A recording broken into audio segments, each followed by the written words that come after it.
مرکزی نائب ناظم اعلیٰ شمالی پنجاب و ریاست ہائے آزاد جموں کشمیر، محترم المقام سید ابرار سرور شاہ صاحب، سرپرست تحریک منہاج القرآن کشمیر، محترم علامہ حسن میر قادری صاحب، نائب ناظم اعلیٰ، محترم پروفیسر عتیق احمد طاہر صاحب، صدر تحریک منہاج القرآن کشمیر، محترم علامہ وحید شریف صاحب، ناظم تحریک منہاج القرآن کشمیر، محترم شہزاد القمر مجید صاحب، صدر تحریک منہاج القرآن بھمبر، محترم ڈاکٹر امجد حسین صاحب، ناظم تحریک منہاج القرآن بھمبر، محترمہ رافعہ عروج ملک صاحبہ، زونل ناظمہ منہاج ویمن لیگ کشمیر، منہاج ویمن لیگ کی دیگر معزز و محترم بہنیں، MSM کی جوان قائدین، منہاج یوتھ لیگ کے ذمہ داران، تحریک منہاج القرآن کے جملہ قائدین، رفقا، تحریک منہاج القرآن علماء کونسل کے عظیم رہنمایان، جموں کشمیر عوامی تحریک کے جملہ قائدین، پاکستان کے باہر سے تشریف لائے ہوئے معزز مہمانان گرامی، بالخصوص محترم محمد اقبال مصطفی صاحب، مرکز سے تشریف قاری محترم قاری ریاست علی چدڑ صاحب، علامہ جمیل احمد زاہد صاحب، اور آج یہ اس سٹیج کی زینت بنے تمام قائدین تحریک منہاج القرآن، علماء کرام، مشائخ عظام، اور بالخصوص آج کی اس عظیم الشان اور فقید المثال سیرت النبی صلی اللہ علیہ وآلہ وسلم کانفرنس میں شریک ہزارہا کی تعداد میں مرد و زن، خواتین و حضرات،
ان تنظیمی اضلاع میں ہے،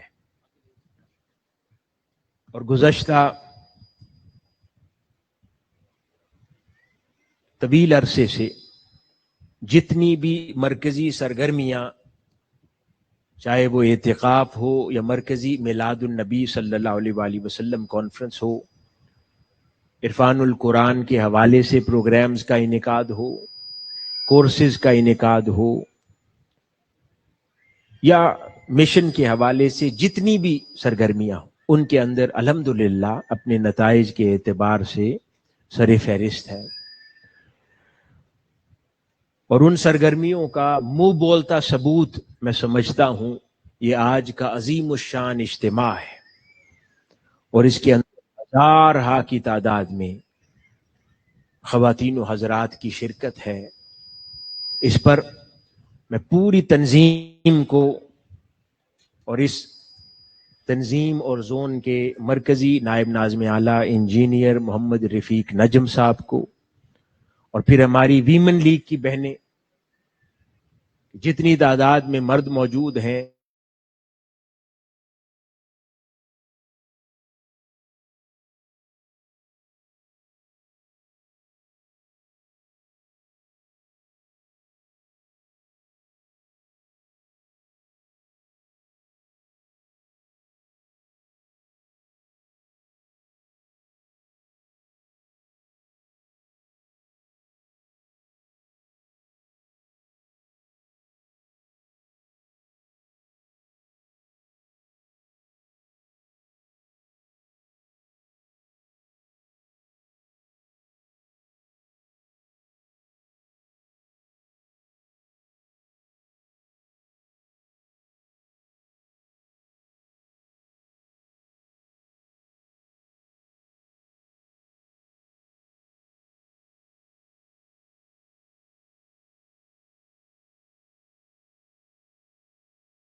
سے نوازا۔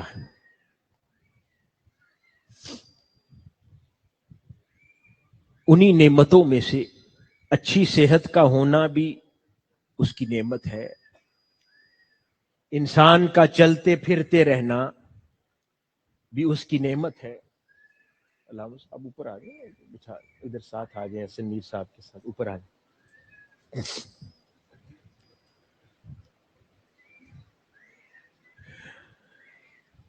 وہ بھی نعمت ہے۔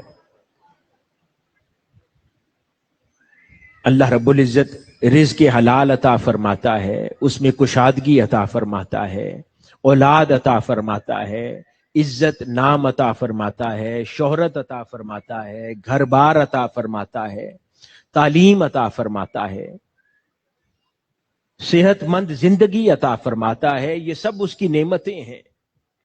اچھے موسم عطا فرماتا ہے۔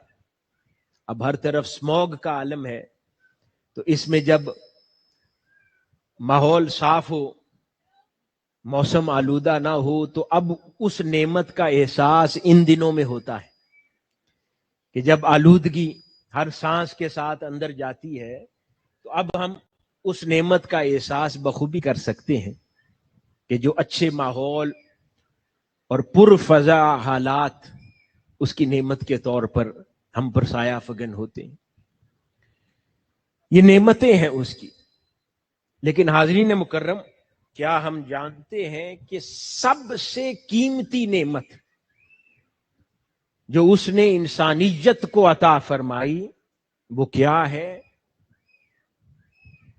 ان سب نعمتوں میں جس کا ہم شمار کرتے ہیں اور شمار نہیں کر سکتے، ان میں سب سے قیمتی نعمت جو اس نے عطا فرمائی ہے وہ ایمان کی ہے. وہ کیا ہے؟ ایمان کی نعمت ہے. اس کے برابر کسی اور شے کی قیمت نہیں ہے. اس سے زیادہ قیمتی کوئی نعمت نہیں ہے. اور جس کو اس نے چاہا اور اس کو پسندیدہ قرار دیا اس کو ایمان کی نعمت عطا فرما دی.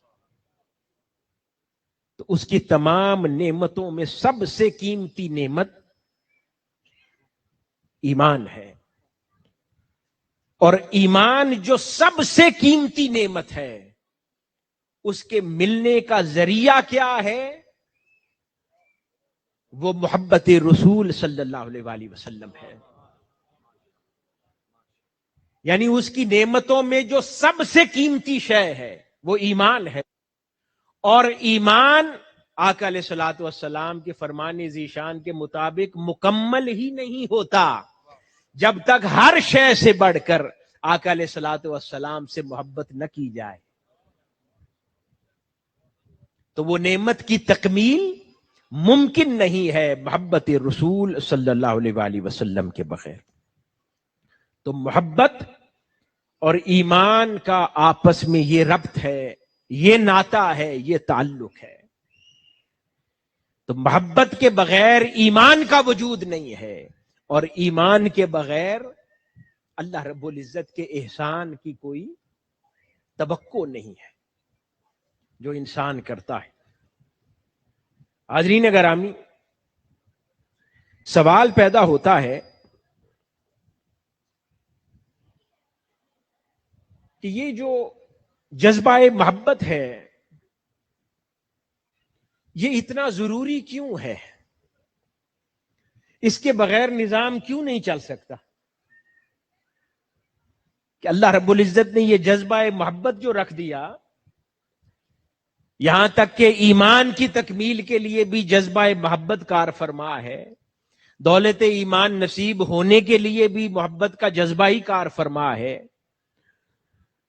اور پھر وہ قرآن مجید کی آیت مبارکہ جو گفتگو کی ابتدا میں تلاوت کی، جس میں اللہ رب العزت ارشاد فرماتے ہیں کہ اے حبیب مکرم صلی اللہ علیہ وآلہ وسلم، آپ فرما دیں اگر تم اللہ سے محبت کرتے ہو تو پھر میری پیروی کرو تاکہ اللہ تمہیں اپنا محبوب بنا لے. تو اللہ کا محبوب بننا اتنا ضروری کیوں ہے؟ اللہ سے محبت کرنا اتنا ضروری کیوں ہے؟ کیا کوئی اور جذبہ تعلق کی وجہ نہیں ہو سکتا؟ یہ جذبہ محبت ہی تعلق کی وجہ کیوں ہے، یا تعلق میں پختگی کی وجہ کیوں ہے؟ تو حاضرین گرامی، اس کا جواب ہمیں انسانیت کی ساخت سے نظر آتا ہے کہ اللہ رب العزت، ہم جذبے کی بات کرتے ہیں، اللہ رب العزت نے تو اپنی کل تخلیق کی بنیاد دو جذبوں پر رکھی ہے. اللہ رب العزت نے اپنی کل تخلیق کی بنیاد دو جذبوں پر رکھی ہے. ایک جذبہ محبت ہے اور ایک احساس نفرت ہے. اب ہر شے پر غور کرتے چلے جائیں تو ہر شے انہی دو جذبات کے گرد گھومتی نظر آتی ہے.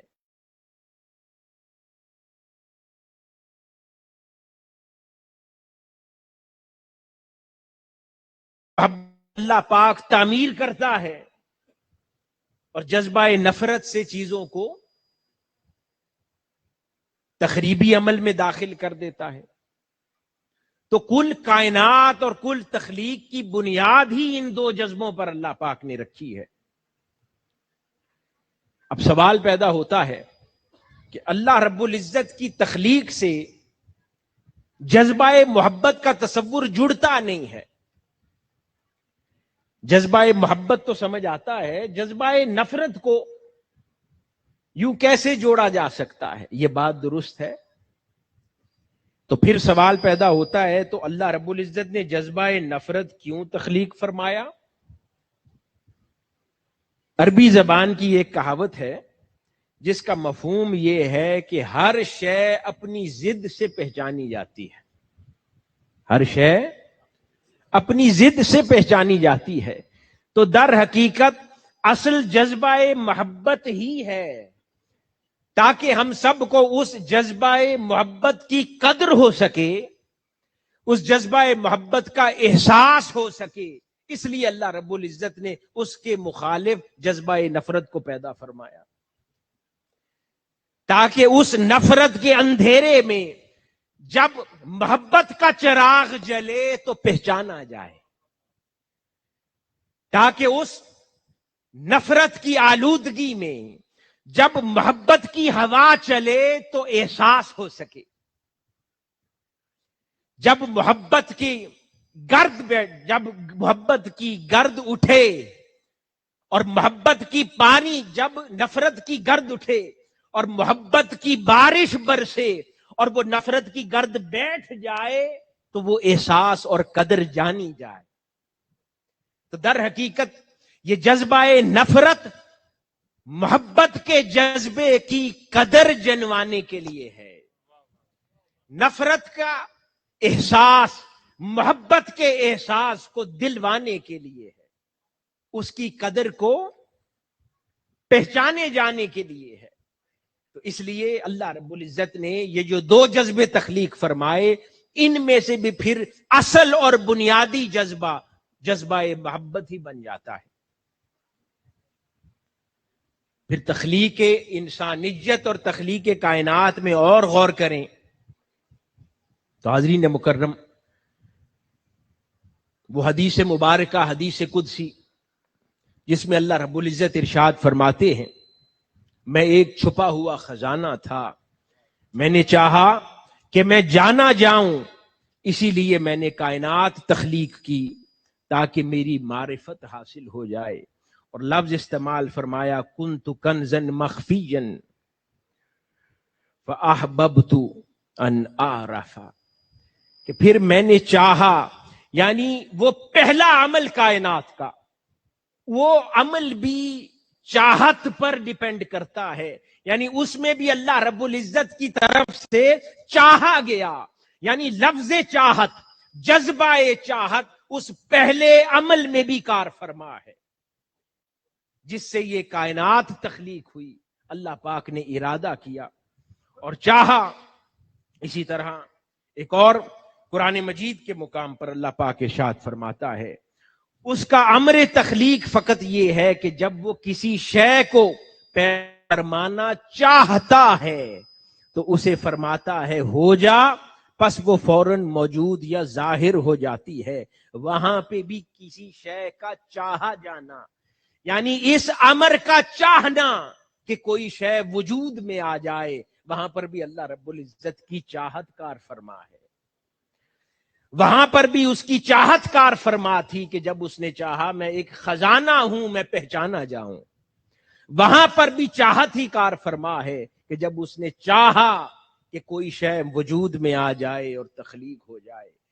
تو ہر شے کائنات کی اصل میں جذبہ چاہت ہی کار فرما ہے.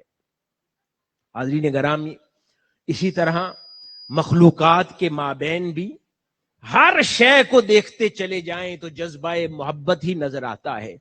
ہر تعلق، ہر رشتہ جذبہ محبت کے ہی مناظر ہیں اور مظاہر ہیں. مثلا ماں باپ اور اولاد کے درمیان رشتہ، اسے کیا کہتے ہیں؟ وہ محبت کے سوا اور کیا ہے کہ جو والدین ہر مشکل عبور کر جاتے ہیں اولاد کو آسانی اور آسائش فراہم کرنے کے لیے. کیا یہ کام کسی اور کے لیے انسان کرتا ہے؟ نہیں کرتا. تو اس جذبے کو کیا کہتے ہیں؟ اس جذبے کو محبت کہتے ہیں. اولاد والد کے لیے کیا کچھ کر جاتی ہے کہ جس کا تصور انسان نہیں کرتا، تو یہ کیا شے اس سے یہ عمل کرواتی ہے؟ جذبہ محبت کرواتا ہے. یہاں تک کہ جانوروں کے درمیان یہ عمل ہے. یعنی اونٹ بھی، آقا علیہ الصلوۃ والسلام نے اس جذبے کو یوں خود ایکسپلین فرمایا کہ اللہ پاک نے یہ جو محبت انسانیت میں بانٹی ہے، یہ اسی کا نتیجہ ہے کہ اونٹ بھی اپنے پاؤں اور سم دیکھ کے رکھتا ہے کہ کہیں میرے بچوں پر نہ آ جائے. یہ احساس اسے کرنے پر کیا شے آمادہ کرتی ہے؟ وہ جذبہ محبت آمادہ کرتا ہے. تو وہاں پر بھی یہی عمل کار فرما ہے. اور آقا علیہ الصلوۃ والسلام کی حدیث مبارکہ ہے، سیدنا ابی ہریرہ رضی اللہ تعالی عنہ سے مروی ہے کہ رسول اللہ صلی اللہ علیہ وآلہ وسلم نے فرمایا، اللہ تبارک و تعالی نے رحمت کے 100 حصے تخلیق فرمائے اور ان 100 میں سے 99 اپنے پاس رکھے اور صرف ایک حصہ زمین پر نازل فرمایا. اور اسی جز کی وجہ سے تم دیکھتے ہو کہ مخلوق ایک دوسرے پر رحم کرتی ہے. یہاں تک کہ گھوڑی بھی اپنے بچے کو اپنے سم نہیں لگنے دیتی، بلکہ سموں کو اٹھا لیتی ہے کہ کہیں اس سے اس کے بچے کو تکلیف نہ پہنچے. حدیث مبارکہ ہے. یہ بھی جذبہ کیا ہے؟ یہ جذبہ بھی جذبہ محبت ہے. حاضرین گرامی، یہاں تک بات نہیں رکتی. یہ تخلیق کے دیگر مظاہر بھی ذرا دیکھتے چلے جائیں. اللہ رب العزت نے یہ جو پوری دنیا ہے، یہ زمین ہے جسے پلانٹ ارتھ کہتے ہیں، سیارے ہیں، سورج ہے، چاند ہے، کہکشائیں ہیں،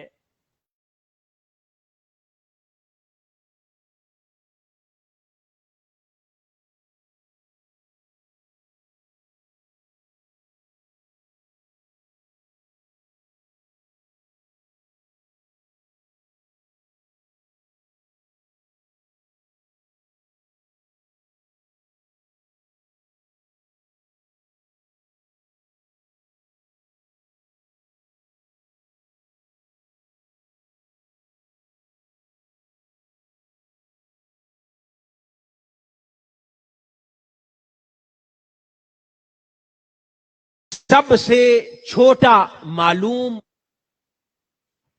فزیکل کسی بھی شے کا اسے ایٹم کہتے ہیں. اس ایٹم کے 3 عناصر ہیں، پروٹون ہے، الیکٹران ہے، نیوٹران ہے. جو سائنس کو سمجھتے ہیں، پڑھتے ہیں طلباء، وہ جانتے ہیں کہ اس ایٹم کے اندر پھر پروٹون ہے، الیکٹران ہے.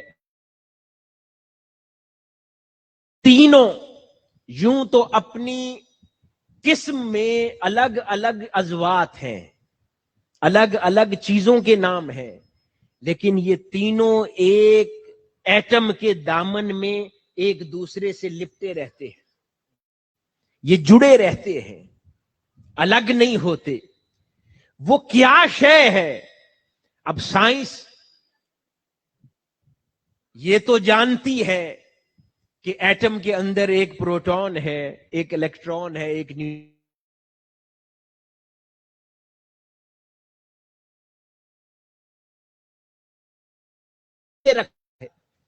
ایک دوسرے کے قریب رکھتا ہے.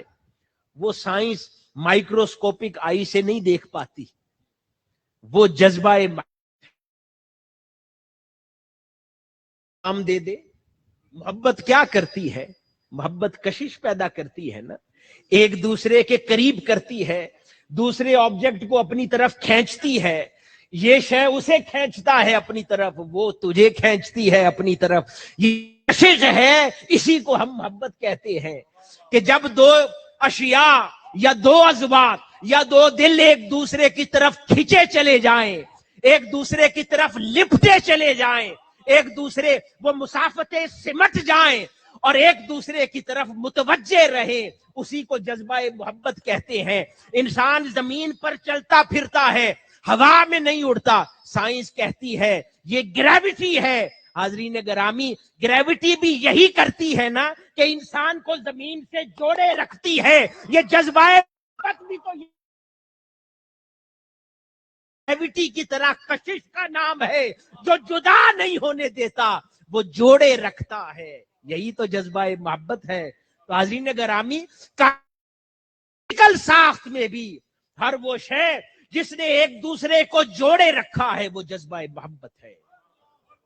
اب سائنس اس کو جدا جدا نام دیتی رہتی ہے.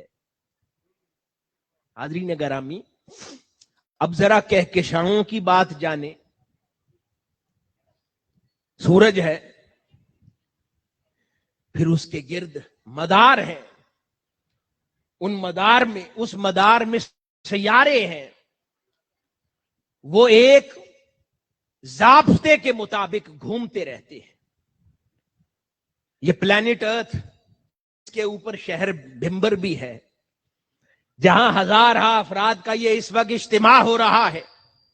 خدا نہ کرے کہ مدار سے یہ کرۂ ارضی، یہ پلانٹ ارتھ نکل جائے تو کیا تصور کر سکتے ہیں کہ یہاں پر بیٹھے ہوئے اور پھر پوری روئے زمین پر بیٹھے ہوئے اور سوئے ہوئے لوگوں کا کیا حال ہوگا؟ تو وہ کیا شے ہے کہ جو اس کو ایک خاص دائرے میں باندھے رکھے ہوئے ہے اور اس کو سیارے کو گھماتی رہتی ہے، نہ دور جانے دیتی ہے نہ حد سے قریب آنے دیتی ہے. نہ دور جانے دیتی ہے نہ حد سے قریب آنے دیتی ہے. ایک خاص ضابطے کے مطابق مدار میں گھماتی رہتی ہے. تو حاضرین گرامی، سائنس اسے جو بھی نام دیتی رہے، ہم اسے جذبہ محبت کہتے ہیں. کہ اسی جذبہ محبت نے ان سیاروں کو بھی اپنے مدار میں باندھے رہا ہے، اس سے باہر نہیں جانے دیتے. اور پھر اس جذبہ محبت کے دونوں پہلو ہیں نا، کہ محبت جہاں پر بے خودی دیتا ہے، جہاں پر بے خودی دیتی ہے، وہاں پر ادب بھی سکھاتی ہے، وہاں پر ادب بھی سکھاتی ہے. تو جب سیارہ اپنے مدار میں رہتا ہے، وہاں بے خود ہو کر اپنے دائرے میں گھومتا رہتا ہے، اور وہاں پر مؤدب بھی رہتا ہے اور حد سے آگے نہیں بڑھتا. یہ کشش محبت ہے. حاضرین گرامی، اس سے ایک اور بات بھی سمجھ آتی ہے برسبیل تذکرہ. یہ جو سیارہ ہے اپنے مدار سے بھٹکتا نہیں ہے. جس شے نے اسے باندھے رکھا ہے، ہم اسے کیا نام دے رہے ہیں؟ محبت کا. تو یوں بات سمجھ آئی کہ محبت بھٹکنے نہیں دیتی. محبت اس شے کا نام ہے بھٹکنے نہیں دیتی. اگر دین کو بغیر محبت کے سمجھو گے تو بھٹک جاؤ گے. اگر دین کا سبق بغیر محبت یاد کیا تو گمراہی ہو سکتی ہے. اگر عبادات کا علم حاصل کیا، حرام و حلال کا علم حاصل کیا، کتاب کا علم حاصل کیا، بنا محبت کے تو گمراہی ممکن ہے. لیکن اگر محبت کے ساتھ یہ سب کچھ کیا تو محبت بھٹکنے نہیں دیتی. تو اس لیے عقیدہ وہ ہے جس کی اصل محبت پر ہو. ایمان وہ ہے جس کی بنیاد محبت پر قائم ہو. محبت کے سوا ایمان بھی گمراہ کر سکتا ہے، محبت کے سوا کتاب بھی گمراہ کر سکتی ہے، عبادات بھی گمراہ کر سکتی ہے، اور قرآن بھی حلق سے نیچے نہ اترے، اس بات کی گارنٹی بھی نہیں ہے. لیکن محبت پر اگر ان تمام اعمال کی عمارت اٹھائی جائے، قائم کی جائے، تو بات سمجھ آتی ہے کہ محبت بھٹکنے نہیں دیتی، اپنے کھینچ کے مدار میں لے آتی ہے.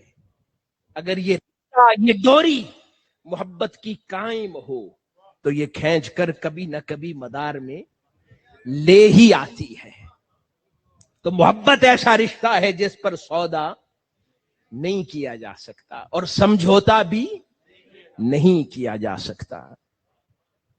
حاضرین گرامی، پھر سائنس ہی ہمیں بتاتی ہے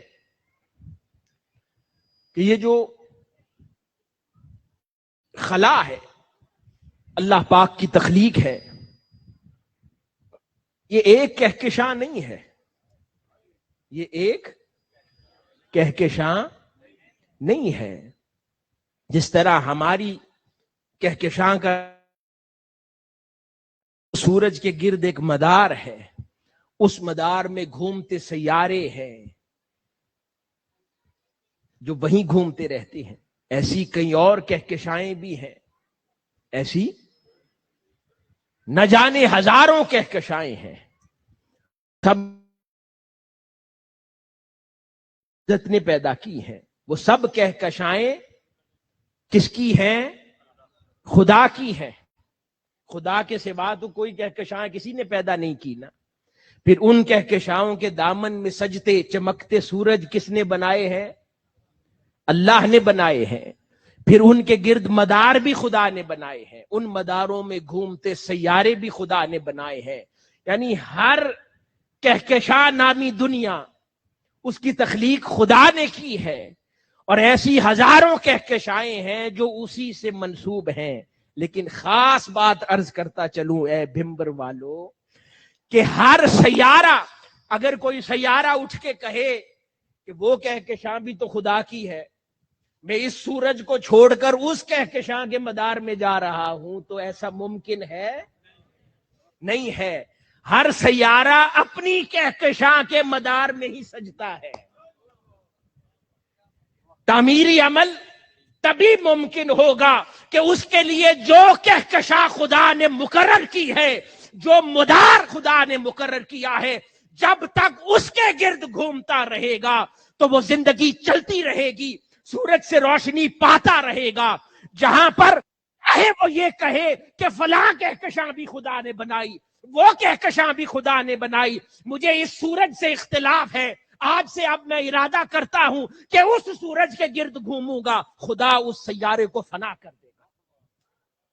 اس کا حصہ نہ اس سورج سے آئے گا نہ کسی اور سورج سے آئے گا، کیونکہ بات یہ ہے کہ جذبہ محبت جس پر خدا نے اس کہکشاں کے گرد اس کو قائم کیا تھا، اس کا سبق یہی تھا، اس کہکشاں کے گرد اسے گھومنا تھا۔ تو حاضرین گرامی، اس جذبہ محبت کے بیان میں اور اس سائنسی تخلیق سے یہ سبق بھی ملتا ہے کہ اللہ پاک جن کہکشاؤں میں گھومنے کے لیے بناتا ہے نا، پھر کہکشائیں بدلی نہیں جاتی، انہی میں گردش کر کے اپنا حصہ چمکتے سورجوں سے لیا جاتا ہے، اور مدار میں رہ کر پھر کبھی کبھی اسی سے ہی بات، موضوع ہمارا اور تھا لیکن ایک نقطہ اور نکل آیا۔ اب اس مدار میں دنیا گھومتی رہتی ہے، اس پر کبھی رات کا وقت آتا ہے، اس وقت کیا ہے؟ رات ہے، پھر صبح بھی آ جائے گی۔ اسی مدار میں گھومتے کبھی رات آتی ہے، کبھی دن آتا ہے، تو دنیا پر سے اچانک دن چلا جائے تو دنیا کہے کہ میری روشنی کہاں گئی، میں اب کسی اور کہکشاں میں جا کے دن ڈھونڈتی ہوں، یا وہ اپنے مدار میں گھومتے ہوئے اپنے دن کا انتظار کرتی ہے، اپنے مدار میں ہی گھومتے ہوئے اپنے دن کا انتظار کرتی ہے۔ اسی طرح اللہ رب العزت نے حالت قبض اور بسط بھی بنائی ہے۔ کئی بار مایوسی اور قبض میں مبتلا ہو کر انسان تخریبی عمل کا حصہ بن جاتا ہے، پھر اللہ پاک اس کو وہ جذبہ نفرت والی ٹوکری میں ڈال دیتا ہے۔ لیکن اس کے برعکس جب کوئی اپنے مدار میں اپنے دن کا انتظار کرتا رہے تو اللہ رب العزت اپنے وقت پر سورج کے گرد اس پر دن کی روشنی لاتا ہے، دن کی روشنی لاتا ہے۔ ضرورت ہے ڈسپلن کی، اپنے مدار میں اسی جذبہ محبت سے جڑے رہنے کی، تاکہ اللہ رب العزت اپنے وقت پر دن کی روشنی لے آئے۔ پھر کئی بار کام کرتے ہوئے ایسا احساس بھی ہو جاتا ہے لوگوں کو، کسی پر رحمت دیکھی تو جب دنیا پر کسی ایک حصے پر دن نمودار ہوتا ہے تو دوسری طرف رات بھی تو ہوتی ہے، پھر جب وہاں دن نمودار ہے تو یہاں رات ہو جاتی ہے۔ تو یہ بات بھی سمجھنے کی ہے کہ ہر کوئی کو اس کے حصے کی روشنی اپنے وقت پر میسر آتی ہے، اور عین ممکن ہے کہ بیک وقت سب نہ برابر چمکیں، کوئی اس وقت اندھیرے میں ہو تو روشنی کسی کے حصے میں ہو، پھر اس کے وقت پر روشنی اس کے حصے میں لوٹ آ جائے، اور دوسرا اندھیرے میں ہو۔ تو ہر شے یہ اللہ رب العزت کے نظام سے جڑی ہوئی ہے، اور وہ نظام محبت کی ہوا میں بستا ہے اور محبت کے گرد قائم ہے۔ تو حاضرین گرامی، یہ محبت کی کرشمات ہے۔ یوں کہنا بے جا نہ ہوگا کہ یہ کائنات کی ہر شے تسبیح کے دانے ہے، اور جس شے نے ایک نظام میں پرو رکھا ہے اس دھاگے کا نام محبت ہے، اس دھاگے کا نام محبت ہے۔ یہاں تک کہ پرورش میں بھی محبت کار فرما ہے۔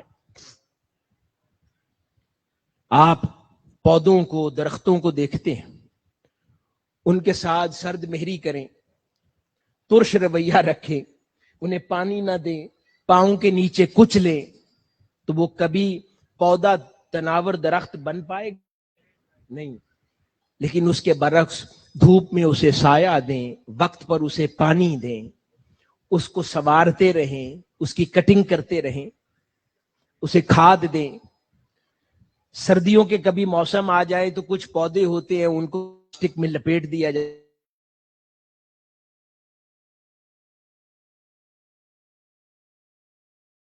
ہے، اس رویے کو محبت کہتے ہیں۔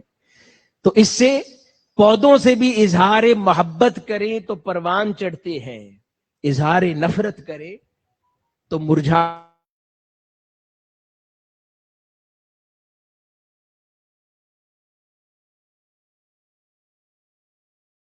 پودوں بڑی محبت کی نگاہ سے دیکھا جاتا ہے، وہ بہتر پھل دیتے ہیں۔ اب سائنسی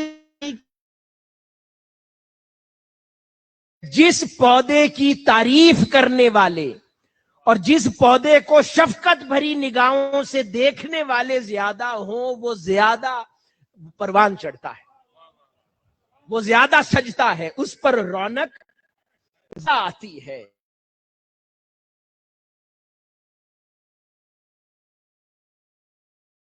سمجھ آتی ہے کہ میری تعریف کرنے والے بہت ہیں، وہ محبت بری نگاہوں کو پہچانتا ہے وہ پودا بھی، اور اس پر خوب رونق آتی ہے، وہ پروان چڑھتا ہے۔ حاضرین گرامی، تو پرورش میں بھی در حقیقت محبت کار فرما ہے۔ اولاد ہے، آپ بچوں کو مارتے پیٹتے رہیں، سختی کریں، ہر بات پہ ڈانٹے، محبت کے ساتھ، ان سے دوستانہ کے ساتھ، تعلق کے ساتھ، محبت کے ساتھ بیٹھ کر ان کی تربیت نہ کی ہو، ان کے ساتھ صحبت نہ کی ہو، ان سے باتیں سنی نہ ہو، اپنی سنائی نہ ہو، ان کے ساتھ زندگی میں انوالو نہ ہوئے ہوں، تو وہ جب پروان چڑھیں گے تو ان کا مزاج اور ہوگا۔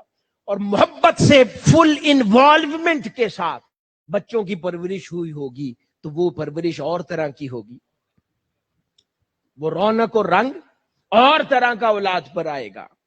تو حاضرین گرامی، اس سے بات سمجھ آتی ہے کہ یہ در حقیقت جذبہ محبت ہے کہ جو چیزوں کی بہتر پرورش میں بھی کار فرما ہے۔ اور یہ جذبہ محبت جب بے حد و حساب ہو جائے اسی کو عشق کہتے ہیں۔ نارمل لمٹس سے باہر ہو جائے، آؤٹ آف کنٹرول ہو جائے، تو اسے عشق کہتے ہیں، جسے قرآن مجید نے اشد حبا للہ کہ ٹوٹ کے محبت کرتے ہیں۔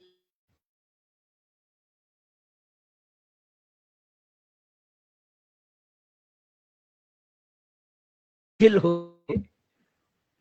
تو اسی کو عشق کہا جاتا ہے۔ ان لوگوں کے ساتھ معذرت کرتے ہیں جن کو لفظ سمجھ نہیں آتا اور سمجھتے ہیں کہ یہ ڈکشنری سے باہر کا ورڈ ہے، اسلامک ڈکشنری سے باہر کا لفظ ہے۔ نہیں، یہ قرآن سے ہی ثابت ہے۔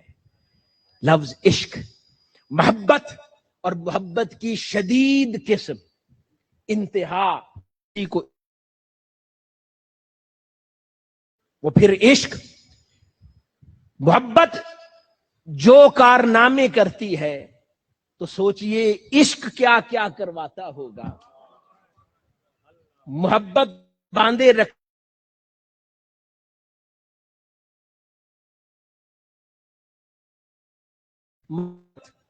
کیسے کیسے تعمیراتی کام کروا لیتی ہے، تو سوچیں جب اسی کو عشق کا جذبہ مل جاتا ہوگا تو اس کے تعمیراتی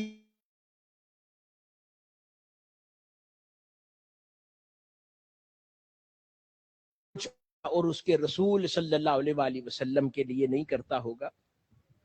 حاضرین گرامی، یہ جذبہ محبت ہے۔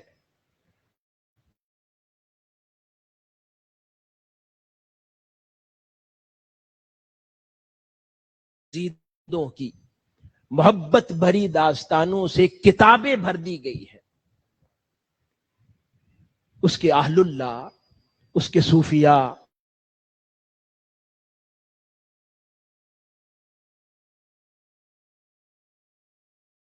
کی محبت کے واقعات، عشق کے واقعات، کیفیات، اللہ کی ذات کے ساتھ کیفیات، آقا علیہ الصلوۃ والسلام کی ذات کے ساتھ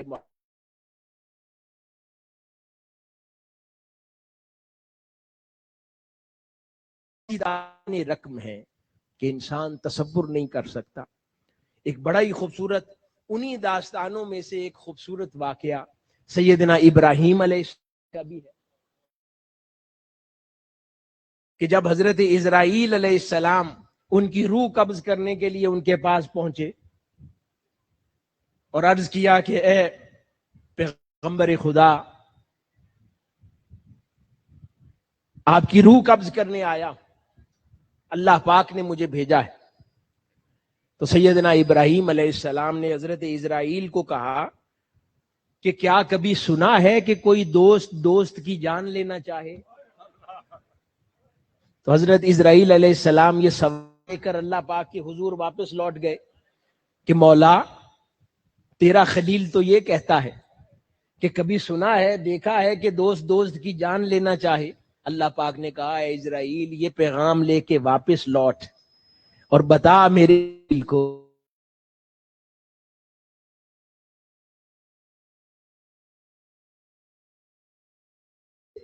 نہ ملنا چاہے۔ تو حضرت اسرائیل علیہ السلام جب سیدنا ابراہیم علیہ السلام کے پاس یہ پیغام لائے، انہوں نے کہا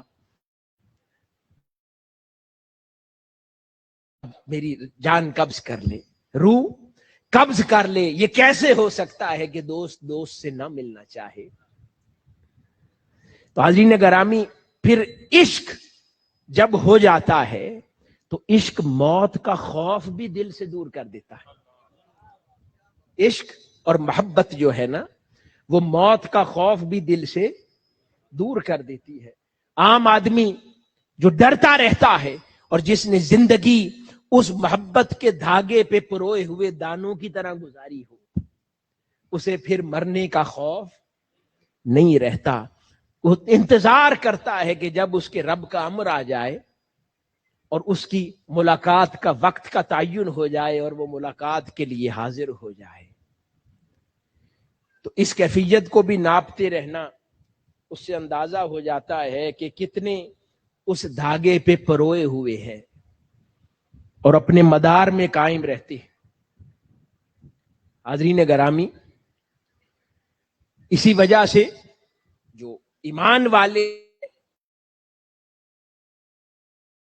سے اللہ پاک خود قرآن مجید میں ارشاد فرماتا ہے، ان فرشتوں کی قسم جو کافروں کی جان ان کے جسموں کے ایک ایک انگ میں سے نہایت سختی سے کھینچ لاتے، قرآن ہے، اور ان فرشتوں کی قسم جو مومنوں کی جان کے بند نہایت نرمی سے کھول دیتے ہیں۔ اللہ اکبر، یعنی الفاظ کی نوعیت پہ غور کریں کہ ان فرشتوں کی قسم کہ جو کافروں کی جان نہایت سختی سے ان کے جسم کے اعضاء سے کھینچ، اور پھر ان فرشتوں کی قسم جو مومنوں کی جانیں نہایت نرمی سے ان جانوں کے بند، یعنی نہایت نرمی سے گرے جاتی،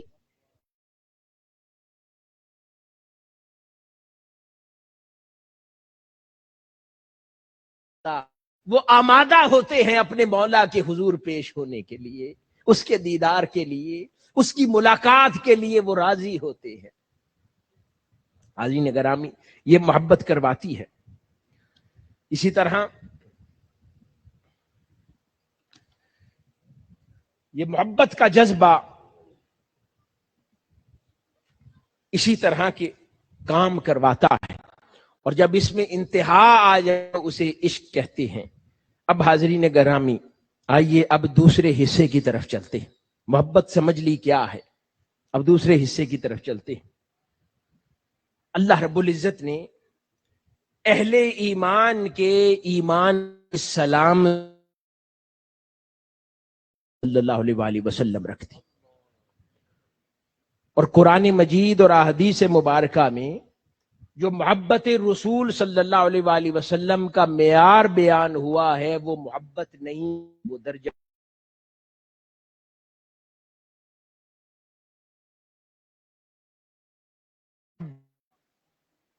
اہل و عیال سے بڑھ جائے، مال اسباب سے بڑھ جائے، گھر بار سے بڑھ جائے، ماں باپ اور اولاد کی محبت سے بڑھ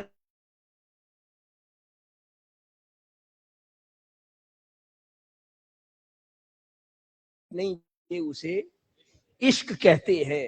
اور ایمان کا تقاضا عشق رسول صلی اللہ علیہ وآلہ وسلم ہے، فقط محبت سے کام نہیں چلتا۔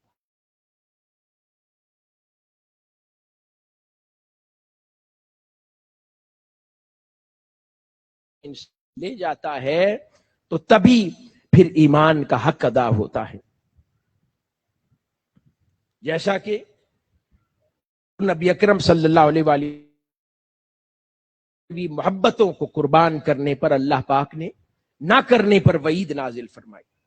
فرماتا ہے، اے نبی مکرم صلی اللہ علیہ وآلہ وسلم، آپ فرما دیں اگر تمہارا باپ دادا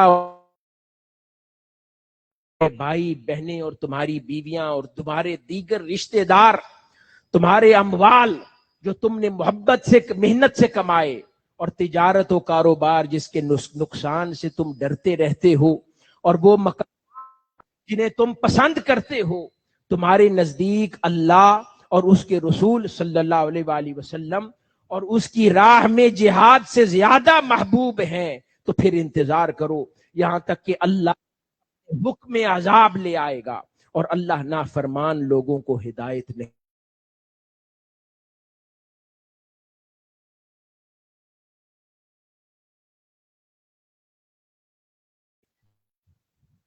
کوئی اور عمل اس کے ہم پلہ نہیں ہے جو اللہ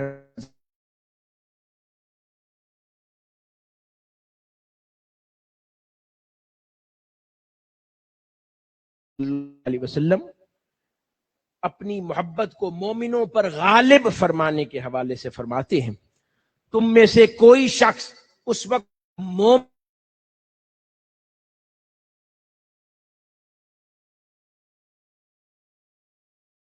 محبوب تر نہ ہو جاؤں۔ اب اس کے اندر کسی اور بات کی گنجائش نہیں ہے، اور مومن ہونے کا کل مدار دیا۔ یہاں پر نہ حج کی بات کی، نہ زکوٰۃ کی بات کی، نہ نماز اور روزہ کی بات کی۔ اس کا یہ مطلب نہیں ہے کہ یہ اعمال سے چھوٹ ہے، نہیں، اگر یہ اعمال نہیں لیکن ایک شے کا ذکر کیا، وہ کہا کہ مجھ سے ٹوٹ کے محبت کرو۔ آقا علیہ الصلوۃ والسلام کی ذات سے ہر شخص کی بے حد و حساب محبت ہو جائے، اور ہر محبت اس کے نیچے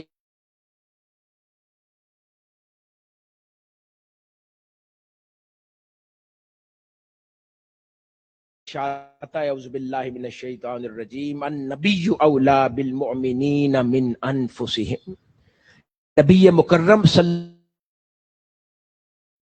ان کی جانوں سے زیادہ قریب اور حقدار ہے۔ حاضرین گرامی، یہ جو محبت ہے یہ تقاضا کرتی ہے کہ آپ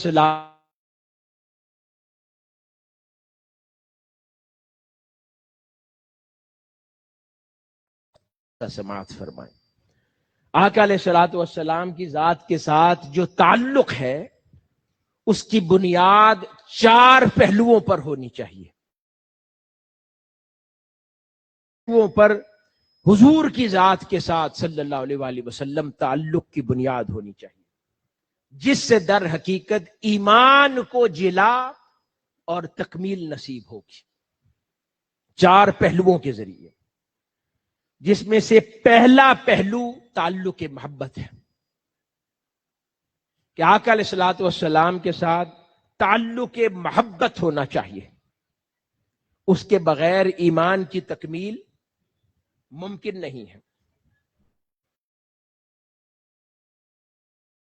اطاعت ہے، آقا علیہ الصلوۃ والسلام کی ذات کے ساتھ ہر امتی کا تعلق اطاعتی ہونا چاہیے کہ ہر لمحہ اطاعت رسول صلی اللہ علیہ وآلہ وسلم کی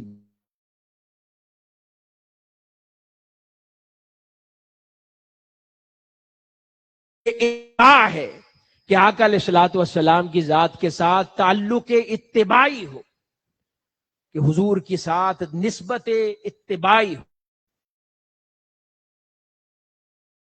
تعلق تعظیمی ہے کہ آقا علیہ الصلوۃ والسلام کے ساتھ جو رشتہ ہے وہ تعظیم پر مبنی ہونا چاہیے۔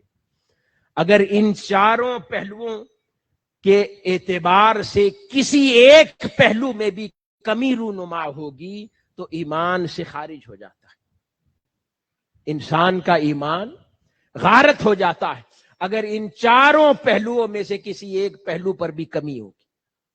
حاضرین گرامی، بدقسمتی سے آج کہ مختلف پہلوؤں سے، مختلف طریقوں سے، مختلف دلائل سے، سوشل میڈیا کے ذریعے، منبر رسول پر صلی اللہ علیہ وآلہ وسلم خطابات کے ذریعے، مختلف اعتقادات اور عقائد کے پرچار کے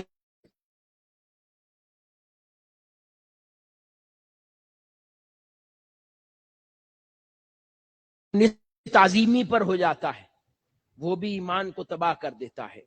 کہیں نسبت حبی پر حملہ کرتے ہیں، وہ بھی ایمان کو تباہ کرتے ہیں۔ کہیں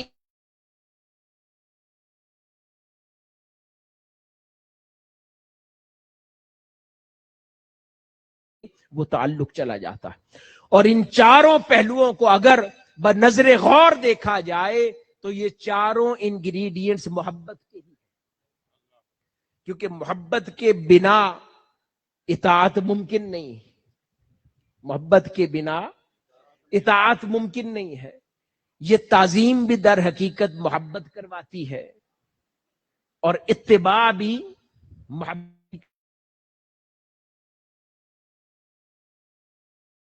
اتباع کا دل کرتا ہے۔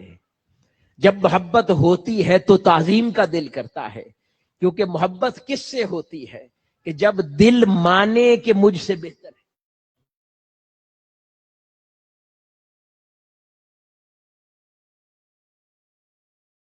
دلیل یہ بھی ہے کہ محبت تب ہوتی ہے کہ حسن و جمال میں کوئی خود سے بہتر نظر آئے، رنگ و روپ میں کوئی خود سے بہتر نظر آئے، میں خود سے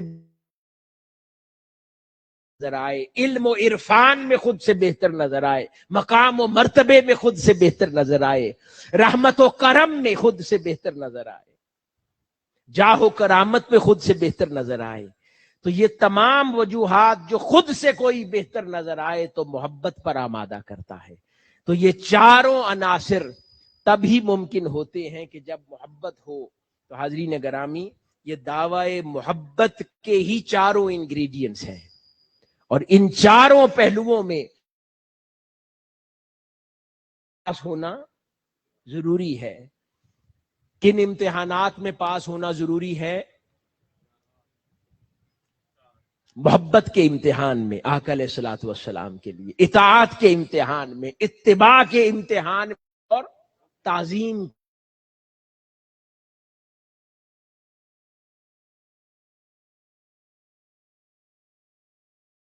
بار مقبول ہوگا. حاضرین گرامی،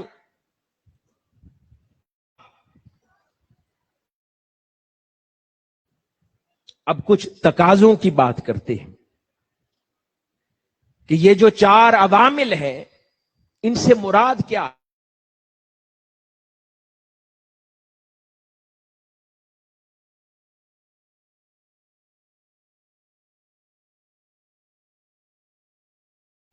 ہر شے میں کوئی جب خود سے بہتر نظر آئے تو انسان محبت پر آمادہ ہوتا ہے، اور محبت رسول صلی اللہ علیہ وآلہ وسلم کا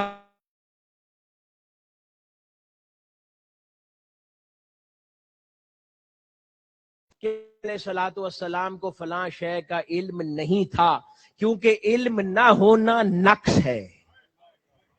علم نہ ہونا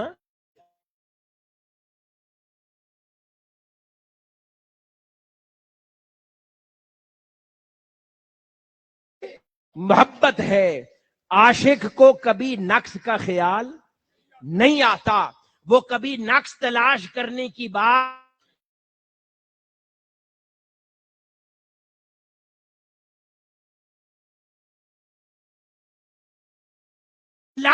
محبت یہ ہے کہ اسے محبوب میں کوئی کمی نظر ہی نہ آئے، یعنی اس کمی کا ذکر بھی کہ فلاں شے کا علم نہیں تھا، یہ نقص ہے. اگر کوئی یہ جملہ کہتا پھرے کہ فلاں شے کا علم نہیں تھا، سمجھو اسے محبت کا سبق نہیں ملا. اور اگر کوئی کہے کہ ہاں، تو جو عاشق ہے وہ کہتا ہے کہ حضور سب جانتے ہیں.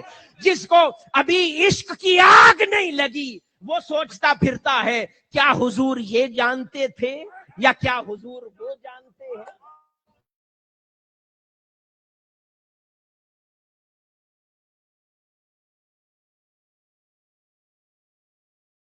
کا بھی مکمل ہوتا ہے کہ ہر شے میں ان سے بہتر کوئی نظر ہی نہ آئے. حسن و کا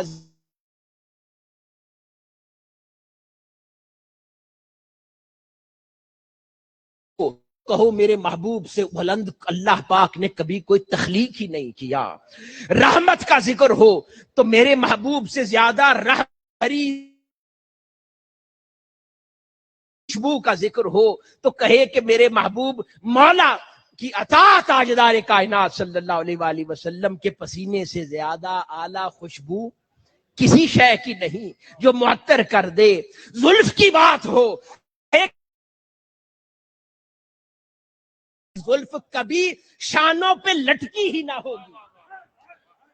رنگت کی بات ہو تو کہے کہ محبوب کے حسی رنگ سے زیادہ کوئی کائنات میں کوئی اور حسن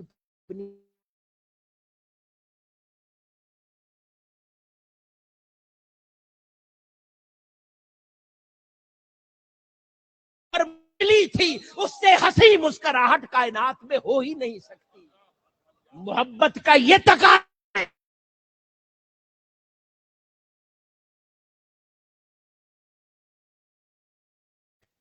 اور پھر ہر انتہا کو محبوب کے قدموں پر ختم کر دے، وار دے.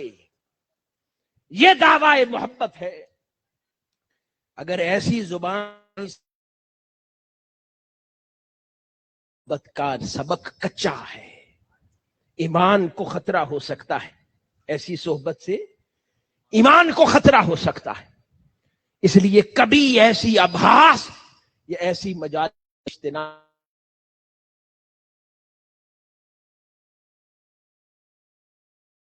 پر سوال اٹھائے جاتے ہوں، جہاں سے لمیٹیشنز قائم کرنے کی بات ہوگی، سمجھو اس نے پھر محبت کی بات ہی نہیں ہے، قائم نہیں کرتا۔ عاشق کا عشق ان لمیٹڈ ہوتا ہے، اس کو محبوب سے زیادہ کوئی بھلی بات نہیں لگتی۔ کوئی یہ کہے کہ میں نعتیں اس لیے نہیں سنتا،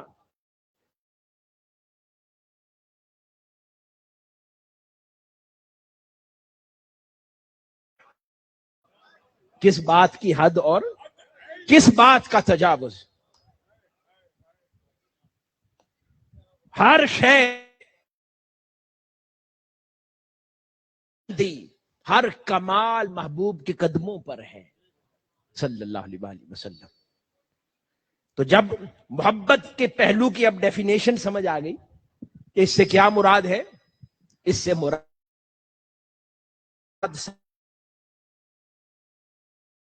آئے تو کہیں ہاں محبت سچی ہے، اور اگر کوئی نقص ٹولے ڈھونڈے، لمیٹیشنز بنائے، جملوں کی قید مقرر کرے، مقامات سمجھیں، یہ پہلو محبت میں کمزور ہے۔ اسی طرح دوسرا پہلو اطاعت کا ہے، دوسرا پہلو اطاعت کا ہے۔ اب وہ کیا تقاضا کرتا ہے اطاعت پہلو؟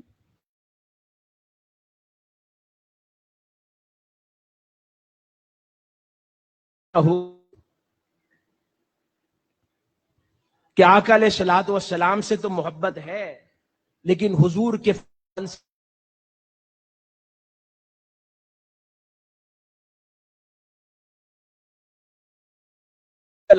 سے آگے کوئی بات نہیں، ہماری اپنی زندگیوں کے لیے بھی اور آخرت کے لیے بھی۔ اگر یہ نہ ہو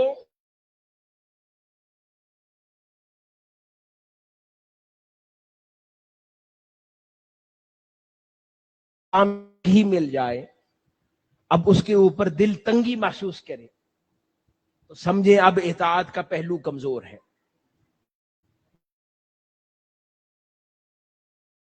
اب اس کو بہتر کرنے کی ضرورت ہے، اس کو اور پانی دینے کی ضرورت ہے، کیونکہ اب حکم شریعت ملتا ہے تو تنگی محسوس کرتے ہیں، لیکن جب تنگی آئے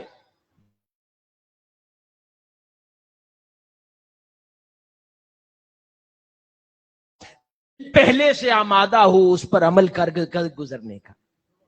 جب اس طرح کی آمادگی ہو جائے تو سمجھے اب اطاعت کا پہلو بھی مضبوط ہے۔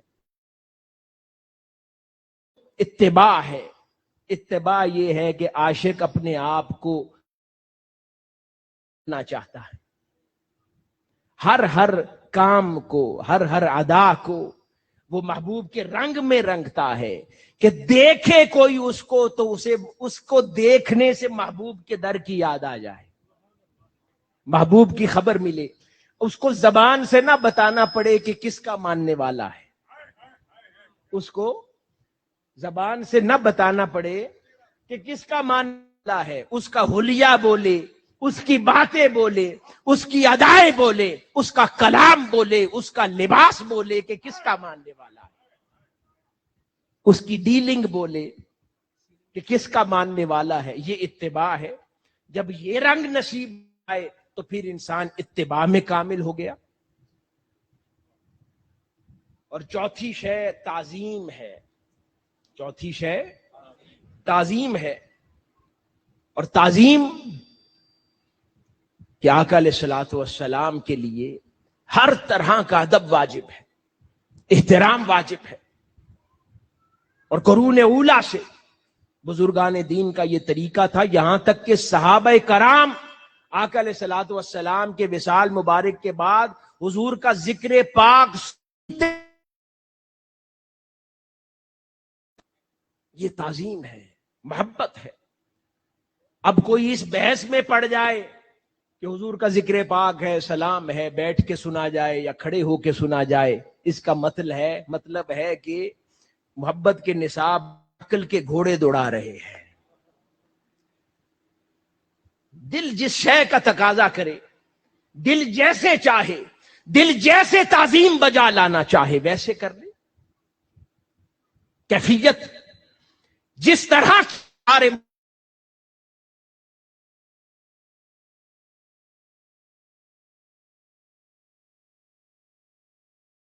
چاہیے.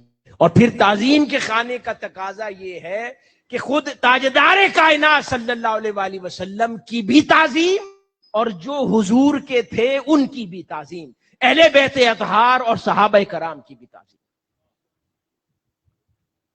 یہ ممکن نہیں ہے کہ حضور کی تعظیم ہو اور جن سے حضور کو پیار تھا ان کی تعظیم پوری طرح نہ ہو، تعظیم پوری طرح نہ ہو، تو پھر اس کا مطلب ہے کہ تعظیم کا خانہ خالی رہ جاتا ہے، اس کا فائدہ بھی نہیں ہے. تو ان چاروں پہلوؤں کا تقاضا یہ ہے کہ انسان تاجدار کائنات صلی اللہ علیہ وآلہ وسلم کے ہر حکم پر راضی رہے، جس پر قرآن مجید میں اللہ پاک نے یہ ارشاد فرمایا کہ پس ہے حبیب مکرم صلی اللہ علیہ وآلہ وسلم، آپ کے رب کی قسم یہ لوگ مسلمان نہیں ہو سکتے یہاں تک کہ وہ اپنے درمیان واقع ہونے والے ہر اختلاف میں آپ کو حاکم نہ بنا لیں، پھر اس فیصلے سے جو آپ صادر فرما دیں اپنے دل میں کوئی تنگی نہ پائیں اور آپ کے حکم کو بخوشی پوری فرما برداری کے ساتھ قبول کر لیں. اور اللہ پاک فرما رہا ہے یہ لوگ مسلمان نہیں ہو سکتے اگر یہ آپ کے عطا کردہ احکام پر دل میں تنگی محسوس کرے. تو یعنی ان کو دائرہ اسلام سے ہی خدا خارج کر رہا ہے کہ جو آقا علیہ الصلوۃ والسلام کے شرعی احکام سننے کے بعد اس میں تنگی محسوس کرے. تو آمادگی کا درجہ اس درجے پر انسان لے جائے کہ اگر اللہ کے رسول صلی اللہ علیہ وآلہ وسلم نے فرما دی ہے تو اس پر دل آمادہ. یہ تقاضا محبت ہے اور اسی کا نتیجہ. حاضرین گرامی، علامات کی آگے بات کرتے چلیں تو ان علامات میں سے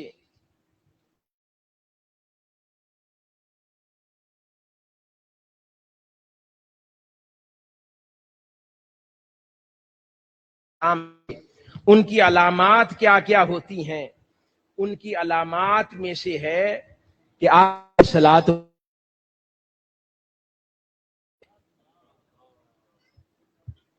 جنہیں عشق ہوتا ہے انہیں دیکھنے کا شوق ہوتا ہے. یہ کہیں میرے ساتھ بات، جنہیں عشق ہوتا ہے انہیں دیکھنے کا شوق ہوتا ہے. کبھی وہ تڑپتے رہتے ہیں کہ خواب میں تاجدار کائنات صلی اللہ علیہ وآلہ وسلم کی زیارت ہو جائے، اور کبھی روضہ رسول کی زیارت کے لیے تڑپتے ہیں. لیکن جس کیفیت بھی ہو انہیں دیکھنے کا یہ علامات میں سے ہے. اسی طرح صحابہ کرام کے احوال میں آتا ہے کہ جب وہ جنگوں اور غزوات سے واپس لوٹتے تبھی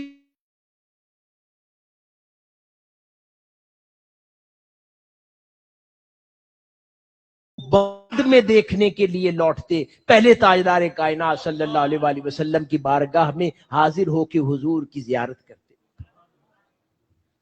عاشقوں کا طریقہ. حضرت ابی ہریرہ رضی اللہ تعالیٰ عنہ ارشاد فرماتے ہیں کہ آقا علیہ الصلوۃ والسلام نے ایک روز ارشاد فرمایا میری امت میں مجھ سے سب سے زیادہ محبت کرنے والے وہ ہیں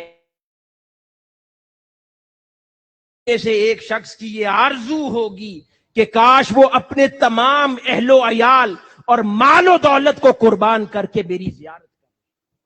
اللہ اکبر. حضور نے فرمایا کہ میری امت میں سب سے زیادہ محبت کرنے والا وہ ہے، یعنی علامت مقرر فرما دی کہ جن کی یہ خواہش ہوگی کہ ہر شے قربان کر کے میری زیارت نصیب ہو جائے. یہ عاشقوں کی علامات ہے. جو ایسے نہ تڑپے اسے محبت کا سبق ابھی پورا یاد نہیں ہے. حاضرین گرامی، اسی طرح زیارت کے شوق میں صحابہ کرام بیان کرتے ہیں، حضرت براء بن عازب رضی اللہ تعالیٰ عنہ بیان کرتے ہیں کہ جب رسول اللہ صلی اللہ علیہ وآلہ وسلم نماز میں امامت کرواتے تو ہم ان کے پیچھے دائیں جانب کھڑے ہونے کی کوشش کرتے تاکہ نماز جب ختم ہو سب سے پہلے آقا علیہ الصلوۃ والسلام کا چہرہ انور ہماری طرف مڑے، سب سے پہلے ہم زیارت کریں۔ اب نماز ہے خدا کی، اللہ کی نماز ہے، اور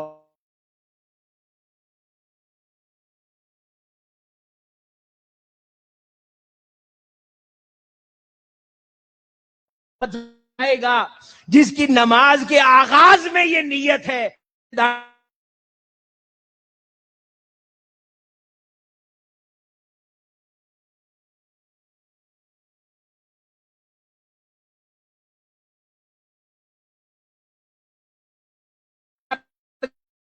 جب نیتوں پر ہے تو ان کی صحابہ کرام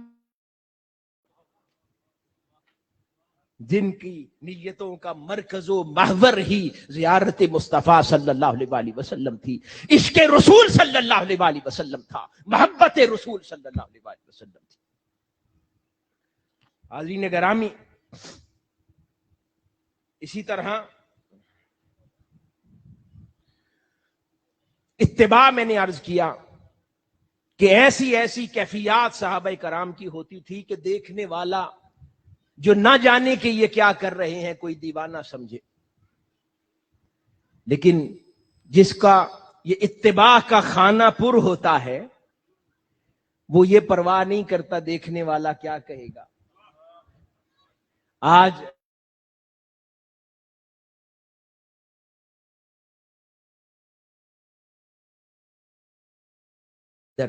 شرما جاتے ہیں کہ کالج والے کیا کہیں گے، اسکول والے کیا کہیں گے، دوست احباب کیا کہیں گے۔ عاشق اس کی پرواہ نہیں، وہ تو کہتا ہے کہ میں تاجدار کائنات صلی اللہ علیہ وآلہ وسلم کے رنگ میں یوں رنگا جاؤں، اس کو صرف یہی پرواہ ہوتی ہے میرے مصطفیٰ کیا کہیں گے صلی اللہ علیہ وآلہ وسلم۔ وہ زمانے والوں کی پرواہ نہیں کرتا۔ یعنی ایک روز مولا علی شیر خدا رضی اللہ تعالی عنہ سفر پہ روانہ ہوئے، اونٹ پر سوار ہے، اور دعائے مسنونہ سفر کی دعا پڑھنے کے بعد وہیں بیٹھے بیٹھے مسکرانے لگے۔ مولا علی شیر خدا رضی اللہ تعالیٰ عنہ مسکرانے لگے تو باقی آپ کے جو ساتھی تھے انہوں نے پوچھا کہ اے امیر المومنین یہ کیا کر رہے ہیں؟ نہ کسی سے کلام ہوا، نہ کوئی بات ہوئی، تو دعائے مسنونہ اونٹ پہ پڑی اور اب آپ مسکرا رہے ہیں۔ فرماتے ہیں میں نہیں جانتا، میں نے تو ایک روز تاجدار کائنات صلی اللہ علیہ وآلہ وسلم کو دیکھا تھا، اسی طرح سفر پہ روانہ ہو رہے تھے، اونٹ پہ سوار تھے، سفر کی دعا پڑی اور پھر مسکرانے لگے، میں تو حضور کی یاد میں اس عمل کو دہرا رہا تھا۔ یہ اتباع کا سلیقہ صحابہ کرام کا ہوتا ہے۔ سیدنا عثمان غنی رضی اللہ تعالی عنہ ایک روز مسجد کے دروازے میں بیٹھ کر کچھ تلاوت فرما رہے تھے، مسجد کی انٹرنس میں بیٹھ کر تلاوت فرما رہے تھے۔ صحابہ کرام نے عرض کیا امیر المومنین یہ کیا فرما رہے ہیں؟ یہ نہ کھانے کی جگہ ہے، یہ مسجد کی انٹرنس ہے، سیڑھیاں ہیں۔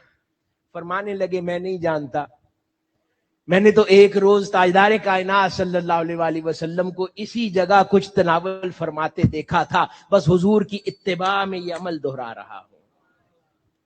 ایک غزوے کے بعد سیدنا عثمان غنی رضی اللہ تعالی عنہ ایک کنویں پر بیٹھے ہوئے کنویں کے پانی کو دیکھ رہے تھے اور اپنے ہاتھ میں پہنی ہوئی انگوٹھی کو گھماتے جا رہے۔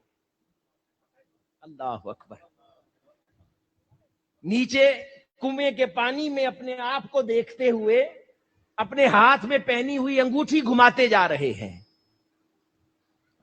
تو انگوٹھی پانی میں گر گئی۔ صحابہ کرام نے پوچھا اے امیر المومنین یہ کیا ماجرا تھا جس کے نتیجے میں انگوٹھی گم ہو گئی؟ وہ کہنے لگے میں نہیں جانتا، میں نے تو ایک روز تاجدار وسلم کو اسی طرح اس کنویں پر بیٹھ کر اپنی انگشت مبارک کے اندر انگشتری کو اسی طرح گھماتے ہوئے دیکھا. تو میں تو حضور کی یاد میں اس عمل کو دہرا رہا تھا. کا سلیقہ ہے جو عاشقوں کو سمجھ آ جاتا ہے اور اس پر زندگی گزارتے ہیں.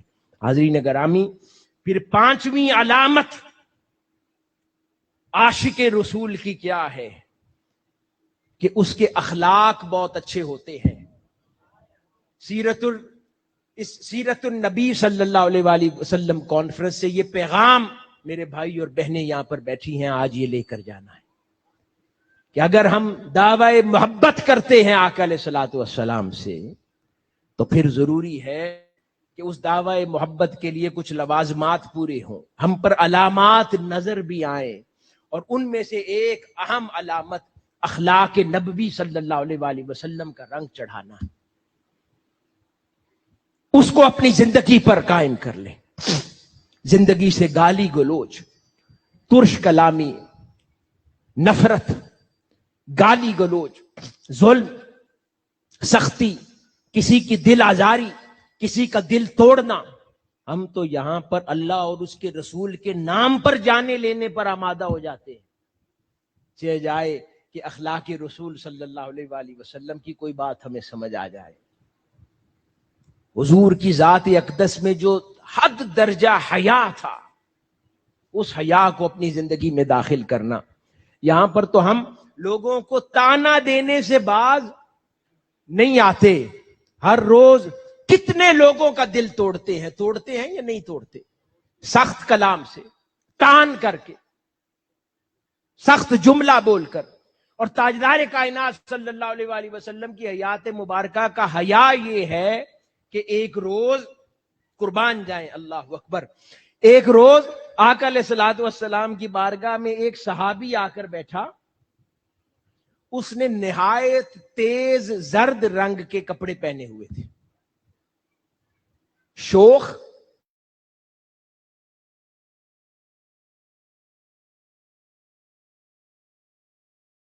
مجلس میں بیٹھا. آقا علیہ الصلوۃ والسلام کو اس کے جسم پر وہ تیز شوخ رنگ کے زرد کپڑے پسند نہ آئے. اب حیا کا عالم دیکھیں کہ جب تک وہ مجلس میں بیٹھا رہا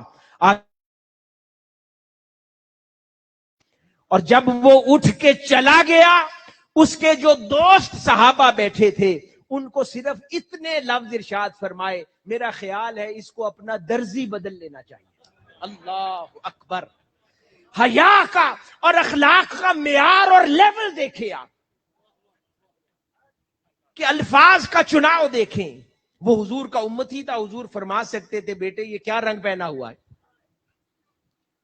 لیکن نہیں. باقی صحابہ کرام نے پیچھے بھی یہ نہیں کہا کہ یعنی اس کے کپڑوں کے رنگ کو برا لفظ بھی نہیں فرمایا. یہ اخلاق کا درجہ ہے. فرمایا کہ میرا خیال ہے کہ اس کو اپنا درزی بدل لینا چاہیے. یہ اخلاق نبی صلی اللہ علیہ وآلہ وسلم ہے. اور ہم اپنی زندگیوں میں دیکھیں کہ ہم ہر روز کیا کرتے ہیں. لوگوں کا طنز کرتے ہیں، لوگوں کی دل توڑتے ہیں. اگر یہ اخلاق بھی زندگی میں داخل نہ ہوئے تو حاضرین مکرم ہم پر پھر علامات محبت ظاہر نہیں ہوگی. یعنی پھر دعوی محبت سچا نہیں کہلاتا، وہ پختہ نہیں ہوتا. حاضرین گرامی، پھر ہیں حضرت مدائن میں تھے، آپ کو کسی دہقان کے گھر پر اس نے دعوت کی. وہ آپ کی خدمت میں چاندی کے باؤل میں پانی پلانے کے لیے لے آیا. آپ نے اسی وقت وہ چاندی کا باؤل لوٹا دیا، پیالہ، اور کہا اللہ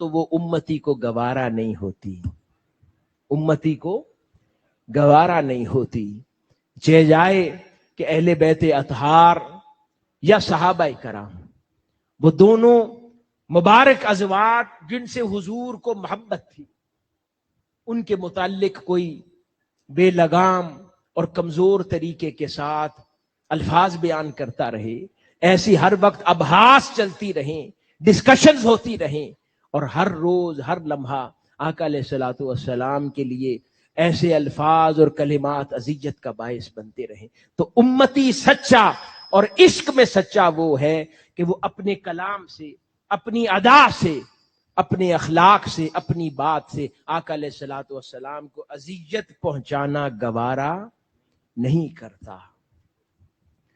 یہاں تک کہ آقا علیہ الصلوۃ والسلام نے فرمایا، اے میری امت، تمہارے اعمال مجھ پر پیش کیے جاتے ہیں، اچھے اعمال ہوتے ہیں تو اللہ کا شکر ادا کرتا ہوں دیکھ کر، برے اعمال ہوتے ہیں تو اللہ کے حضور استغفار کرتا ہوں۔ یعنی امتی سچا عاشق وہ ہے کہ وہ آقا علیہ الصلوۃ والسلام کو اپنے برے اعمال کی خبر پہنچا کر بھی اذیت نہیں دینا چاہتا۔ یہ بات دہرائیں نوجوان میرے ساتھ کہ سچا امتی کون ہے؟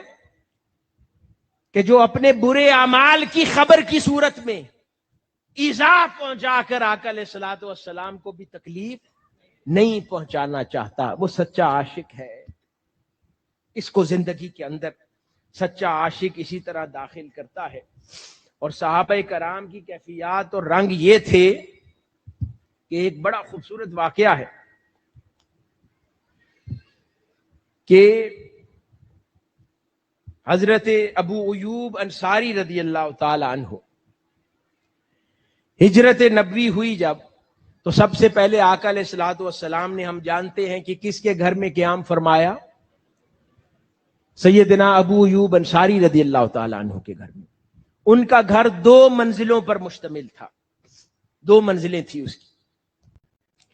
جب آقا علیہ الصلوۃ والسلام تشریف لائے تو انہوں نے آقا علیہ الصلوۃ والسلام کی خدمت میں اوپر والی منزل پیش کی، کیونکہ ان کی اپنی فیملی بھی رہتی تھی۔ عرض کیا کہ حضور ہمارے لیے آسانی ہو جائے گی۔ حضور نے فرمایا کہ نہیں، میرے لیے آسانی اس میں ہے کہ میں نیچے رہوں۔ بوڑھے لوگ بھی ملنے کے لیے آتے ہیں صحابہ میں، تو ان کو مجھ سے ملاقات کے لیے شاید تکلیف ہو تو میں نیچے رکتا ہوں۔ تو حضور کی خواہش کا احترام کرتے ہوئے نچلی منزل آقا علیہ الصلوۃ والسلام کی خدمت میں انہوں نے پیش کر دی، اور اوپر کی منزل میں وہ اور ان کی اہلیہ شفٹ ہو گئے۔ اب رات رات بھر سوتے نہ، ان کا دل تڑپتا رہتا کہ تاجدار کائنات صلی اللہ علیہ وآلہ وسلم نچلی منزل میں ہیں، اب نہ جانے ہمارے پاؤں کس جگہ لگ رہے ہیں، حضور کس مقام پر ہوں گے۔ ان کیفیات میں مبتلا رہتے، عشق کی کیفیات میں۔ ایک روز سیدنا ابو ایوب انصاری رضی اللہ تعالی عنہ کی اہلیہ سے پانی کا مٹکا ٹوٹ گیا، اور وہ پانی بہہ گیا، اور پانی بہہ گیا اور امکان ہوا کہ شاید اب یہ ٹپک کے نچلی منزل میں نہ چلا جائے، اور حضور آرام فرما ہے رات کے وقت، اور پانی کے شور سے آپ بیدار نہ ہو جائیں، یعنی عاشق اتنی تکلیف بھی نہیں پہنچانا چاہتا۔ تو پورے گھر میں سردیاں تھی، کل ایک لحاف تھا، انہوں نے فوری وہ لحاف اتارا اور اس سے وہ پانی خشک کر دیا سارا، اور وہ لحاف گیلا ہو گیا، اور ساری رات میاں بیوی سردی میں ٹھٹھرتے رہے، اس عشق کی کیفیت سے کہ کہیں پانی کے ٹپکنے کی آواز سے تاجدار کائنات صلی اللہ علیہ وآلہ وسلم کی آنکھ نہ کھل جائے۔ اور پھر جتنے دن اوپر رہے بے آرام رہے کہ نہ جانے اب زمین کے کس حصے میں تاجدار کائنات صلی اللہ علیہ وآلہ وسلم تشریف فرما ہو جائیں گے اور میرے کہیں پاؤں اوپر نہ آ جائیں۔ یہاں تک کہ ایک روز پھر جا کے عرض کیا کہ یا رسول اللہ صلی اللہ علیہ وآلہ وسلم، آپ اوپر ہی تشریف لے آئے۔ پھر حضور نے ان کی درخواست قبول فرما لی اور آقا علیہ الصلوۃ والسلام اوپر کی منزل پہ تشریف لے گئے۔ حضرت امام مالک رضی اللہ تعالی عنہ، موطا امام مالک کے مؤلف، جتنی زندگی مدینہ منورہ میں مقیم رہے، وہ جب واک کرتے گلی میں ایک جانب ہٹ کر دیوار سے لگ کے چلا کرتے تھے ساری زندگی، حالانکہ ریزیڈنٹ تھے، رہائشی تھے مدینہ منورہ کے۔ لوگ دوست ان سے پوچھتے کہ آپ یہ کیا کرتے ہیں، نارمل میں کیوں نہیں چلتے؟ کہتے ہیں یہ شہر رسول ہے صلی اللہ علیہ وآلہ وسلم، مجھے کیا خبر کہ کس جگہ پر تاجدار کائنات صلی اللہ علیہ وآلہ وسلم کے نقش قدم لگے ہوں، کہیں غلطی سے میرے پاؤں حضور کے نقش قدم پر نہ آ جائے، اس لیے میں سائیڈ پر دیوار کے ساتھ لگ کر چلتا ہوں، اور پوری زندگی اس انداز میں گزارتی۔ تو عاشقوں کے یہ انداز عجیب ہوتے ہیں۔ سیدنا عمر فاروق رضی اللہ تعالی عنہ بڑے بڑے عاشق، اور سیدنا عمر فاروق رضی اللہ تعالی کی توقع آسانی سے نہیں کی جا سکتی جو تعارف امت کے ذہن میں ان کے حوالے سے ہے کہ وہ شریعت پر کاربند، مضبوط اور دین کے لیے غیرت اور جلال رکھنے والی شخصیت تھے، لیکن عشق رسول کا خانہ ان کا بھی پر تھا۔ عشق رسول کی کیفیات سے وہ بھی سرشار رہتے تھے۔ ایک روز رات کو ان کا معمول تھا کہ وہ جب مدینہ کے شہری سو جا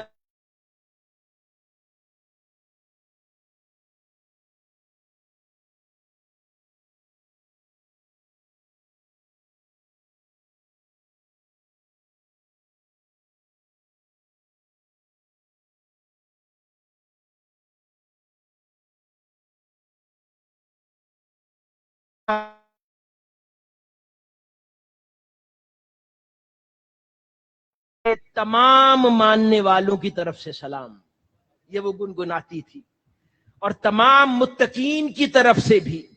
پھر آگے گنگناتی تھی، آپ راتوں کو اللہ کی یاد میں کثیر قیام کرنے والے اور سحری کے وقت آنسو بہانے والے تھے۔ پھر گنگناتی تھی، ہائے افسوس، اسباب موت تو متعدد ہیں، نہ جانے مجھے کون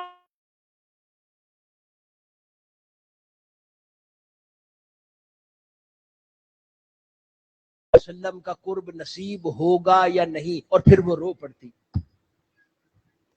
یعنی آخرت میں قرب الہی کے لیے وہ تڑپتی تھی۔ سیدنا عمر فاروق رضی اللہ تعالی عنہ نے جب یہ کلمات دروازے کے باہر سنے تو تڑپ گئے۔ دروازہ کھٹکھٹا دیا، بڑھیا نے پوچھا کون؟ اس نے کہا عمر۔ کہا عمر کو اس پہر کیا کام؟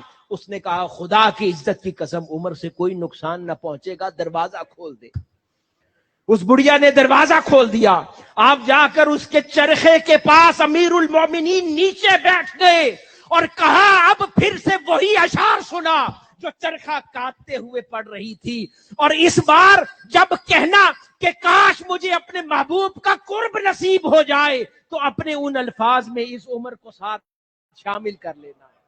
اور پھر سے وہ اشعار کو سنا، اور جب وہ الفاظ آئے تو اپنے نام کو شامل کروا کر روتے رہے، پھر اٹھ کر واپس اپنے کاشانہ اقدس تک روتے روتے آئے، اور اگلے کئی دن بخار کی حالت میں عشق رسول میں پڑے رہے۔ لوگ تیمارداری کے لیے سیدنا عمر فاروق رضی اللہ تعالیٰ عنہ کی بارگاہ میں آتے، یعنی عشق رسول کا بخار تھا۔ ہائے قربان جائیں، کتنا پیارا بخار ہے کہ عشق رسول میں ہو جائے صلی اللہ علیہ وآلہ وسلم۔ محبت رسول کسی کو بخار دے دے، اللہ اکبر، اللہ اکبر۔ ایسے عاشق تھے، اذیت آقا علیہ الصلوۃ والسلام کو نہ پہنچانا چاہتے تھے۔ بڑے بڑے صحابہ کرام گزرے ہیں جو عشق کی کیفیات سے ایسے سرشار تھے۔ ایک معروف واقعہ ہے کہ حضرت عاصم بن عمرو بن قتادہ رضی اللہ تعالی عنہ بیان کرتے ہیں کہ قریش کے چند افراد جن میں ابو سفیان بھی تھا، حضرت زید رضی اللہ تعالی عنہ کو شہید کرنے سے پہلے ان کے پاس آئے اور ان کو شہید کرنے سے پہلے موقع دیا اور کہا کہ زید سچ سچ بتانا، اب تو مرنے لگا ہے، کیا تو پسند کرتا ہے کہ تو آرام سے اپنے حال کے پاس بیٹھا ہو اور تیری جگہ اس حالت میں تیرے رسول صلی اللہ علیہ وآلہ وسلم ہو؟ تو وہ تڑپ اٹھے، اس نے کہا کہ یہ زید تو یہ سوچ نہیں سکتا، میرے محبوب جن آرام دہ حالات میں ہیں، میں تو اس کیفیت میں بیٹھ کر کہ تلواروں کے نرغے میں ہوں، میں اس کیفیت میں بیٹھ کر یہ بھی آج خواہش نہیں کرتا کہ جہاں وہ آرام سے بیٹھے ہیں ان کو کانٹا بھی چبھ جائے۔ یہ عشق کی کیفیات صحابہ کرام کو نصیب تھی۔ 8ویں علامت عشق رسول صلی اللہ علیہ وآلہ وسلم کی یہ ہے کہ وہ کثرت سے ذکر رسول صلی اللہ علیہ وآلہ وسلم کرتا ہے۔ جو عاشق ہے وہ ذکر رسول صلی اللہ علیہ وآلہ وسلم کثرت سے کرتا ہے۔ حاضرین گرامی، یہی وجہ ہے کہ تحریک منہاج القرآن کا ہر فرد اور حضور شیخ الاسلام کی گزشتہ 50 سال کی دینی خدمات اور آپ کی تقاریر کی تاریخ، خطابات کی تاریخ کو ملاحظہ کر لیں، آپ کی ہر بات کا آغاز بھی ذکر رسول سے ہوتا ہے صلی اللہ علیہ وآلہ وسلم، اور ہر بات کا اختتام بھی ذکر رسول صلی اللہ علیہ وآلہ وسلم سے ہوتا ہے۔ 50 سال میں کوئی اور بات آپ نے کی ہی نہیں، 50 سال میں کوئی اور بات کی ہی نہیں ہے، آپ کی زبان سے صرف ذکر رسول ہی جاری ہوا ہے صلی اللہ علیہ وآلہ وسلم۔ یا حضور کی بات ہوئی ہے یا حضور کی بات ہوئی ہے، یا حضور کی بات ہوئی ہے یا حضور کی بات کسی بات کی بات ہوئی ہے۔ اپنی پوری زندگی کو ذکر رسول سے مزین کیا ہے۔ یہ عاشق کی پہچان ہوا کرتی ہے کہ ان کا پوری زندگی ذکر رسول سے مزین ہوتا ہے۔ اور عام امتی عاشق کیا کرتا ہے؟ اس کی زبان سے کثرت صلاۃ و سلام جاری رہتا ہے، یعنی درود و سلام کثرت سے پڑھتا ہے۔ بزرگان دین اور ائمہ نے کہا سچے عاشق کی علامت یہ ہے کہ وہ درود و سلام کی کثرت کرتا ہے، ہر لمحہ اس کی زبان سے درود و سلام ہی جاری رہتا ہے۔ 9ویں علامت یہ ہے کہ اہل بیت اطہار سے ٹوٹ کے محبت کرتا ہے اور ہر صحابی کی تعظیم اور احترام کرتا ہے۔ کیا کہا؟ اہل بیت اطہار سے ٹوٹ کے محبت کرتا ہے اور ہر صحابی رسول کا تعظیم اور احترام کرتا ہے۔ یہ علامات محبت میں سے ہے۔ حاضرین گرامی، میں بات کو ختم کر رہا ہوں 10ویں علامت پر، کہ 10ویں علامت عشق رسول صلی اللہ علیہ وآلہ وسلم کی یہ ہے کہ وہ حرم نبوی صلی اللہ علیہ وآلہ وسلم کا احترام بھی کرتا ہے، شہر مدینہ کا احترام بھی کرتا ہے، مدینے کے باسیوں کا احترام بھی کرتا ہے، نسب رسول صلی اللہ علیہ وآلہ وسلم کا احترام بھی کرتا ہے، کتب حدیث کا احترام بھی کرتا ہے، ہر بات اور ہر ذکر کا احترام بھی کرتا ہے۔ ہر وہ شے جس کو حضور کی ذات سے نسبت ہو جائے اس کا احترام بجا لاتا ہے۔ اس کی پوری زندگی تعظیم سے مزین ہوتی ہے، ہر اس شے کی تعظیم جس کا تعلق تاجدار کائنات صلی اللہ علیہ وآلہ وسلم سے ہے۔ حاضرین گرامی، اس کے ثمرات کا موضوع پھر بہت بڑا ہے، اس پر پھر کسی اور موقع پر بات کریں گے۔ ایک ثمر صرف بتا دیتا ہوں، جو رسول اللہ صلی اللہ علیہ وآلہ وسلم کا عاشق ہو جاتا ہے اس کو خدا اپنا محبوب بنا لیتا ہے، پھر زمانے کو اس کا عاشق کر دیتا ہے۔ جو حضور کا عاشق ہو جاتا ہے، زمانے کو، جو حضور کو اپنا محبوب بنا لیتا ہے صلی اللہ علیہ وآلہ وسلم، زمانہ اسے اپنا محبوب بنا لیتا ہے۔